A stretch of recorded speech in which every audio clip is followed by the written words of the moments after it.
Justice منیب اختر کو supreme court practice and procedure committee میں شامل کیوں نہیں کیا؟ چیف جسٹس قاضی فائز عیسیٰ نے جسٹس منصور علی شاہ کو وجوہات بتا دیں۔ چیف جسٹس قاضی فائز عیسیٰ نے جسٹس منیب اختر کو ججز کمیٹی میں شامل نہ کرنے کی 11 وجوہات بیان کر دی ہیں۔ تفصیلات اس رپورٹ میں جانیے۔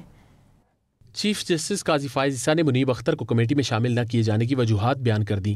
چیف جسٹس نے 11 وجوہات بیان کرتے ہوئے لکھا کہ جس پریکٹس اینڈ پروسیجر ایکٹ نے سپریم کورٹ میں چیف جسٹس کی برتری کو ختم کیا تھا، جسٹس منیب نے اسی ایکٹ کی مخالفت کی تھی۔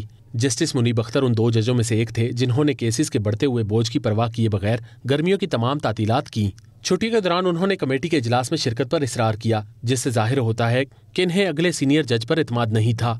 ایکٹ میں یہ شرط رکھی گئی کہ فوری نوعیت کے مقدمات کو 14 روز میں طے کیا جائے گا، لیکن جسٹس منیب نے چھٹیوں کے دوران فوری آئینی مقدمات سننے سے انکار کر کے ایکٹ کی اس شرط کو نظر انداز کیا۔ جسٹس منیب اختر نے سینئر ایڈ ہاک جج کے لیے بے احترامی دکھائی۔ 1100 مخصوص کیسز کا انتخاب کرنا اور انہیں صرف انہی کیسز کی سماعت تک محدود رکھنا مکمل طور پر غیر معمولی بات تھی۔ ایڈ ہاک ججز کو شریعت اپیلیٹ بینچ کا حصہ بننے کی اجازت نہ دینا بھی ایک وجہ بنا ہے۔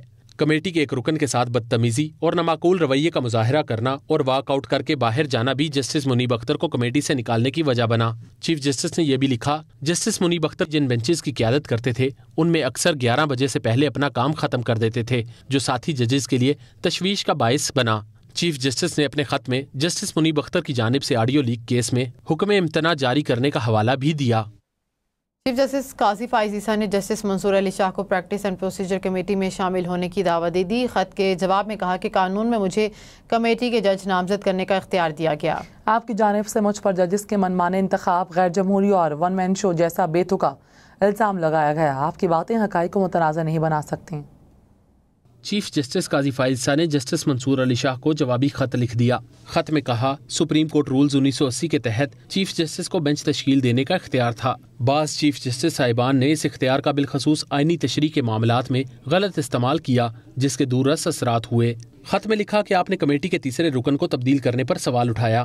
مجھے الٹیمیٹم دیا کہ جب تک جسٹس منیب اختر کو دوبارہ کمیٹی میں شامل نہیں کیا جاتا، آپ کمیٹی کے اجلاسوں میں شرکت نہیں کریں گے۔ احترام کے ساتھ کہتا ہوں، آپ نے جو مطالبہ کیا وہ قانون کے خلاف ہے۔ آپ اپنے خیالات کا اظہار کرنے کے لیے چند قدم چل کر میرے چیمبر تک نہیں جا سکے اور الٹیمیٹم دے دیا۔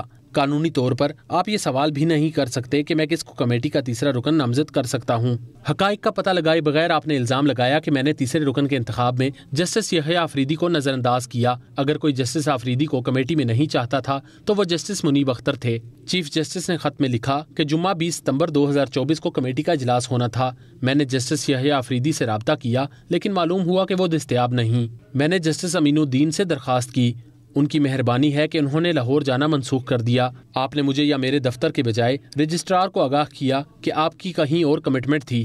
آپ کی عدم دستیابی کی وجہ سے اجلاس ملتوی کر دیا گیا۔ 2 دن بعد آپ نے فیصلہ کر لیا کہ جب تک آپ کے الٹیمیٹم کو تسلیم نہیں کیا جاتا، آپ کمیٹی کے اجلاس میں شرکت نہیں کریں گے۔ آپ کے سامنے میں نے جسٹس یحییٰ آفریدی سے پوچھا تھا، انہوں نے کہا کہ وہ کمیٹی میں شامل نہیں ہونا چاہتے۔ چیف جسٹس نے خط میں لکھا کہ قانون مجھے سپریم کورٹ کے کسی بھی جج کو کمیٹی میں نامزد کرنے کا اختیار دیتا ہے۔ واضح وجوہات کی بنا پر اپنی صوابدید کا استعمال کیا۔ لگتا ہے کہ آپ ہمارے دوسرے معزز ساتھیوں کو برابر نہیں سمجھتے۔ یقین ہے کہ آپ اس معاملے پر غور کریں گے اور ایک بار پھر کمیٹی میں شامل ہو کر عوام کی خدمت کے لیے آگے آئیں گے۔ سپریم کورٹ کے کام کو احسن طریقے سے چلانے میں تعاون کریں گے۔ جمع شدہ مقدمات کو جلد نمٹانے میں ہم میں سے ہر ایک اپنا کردار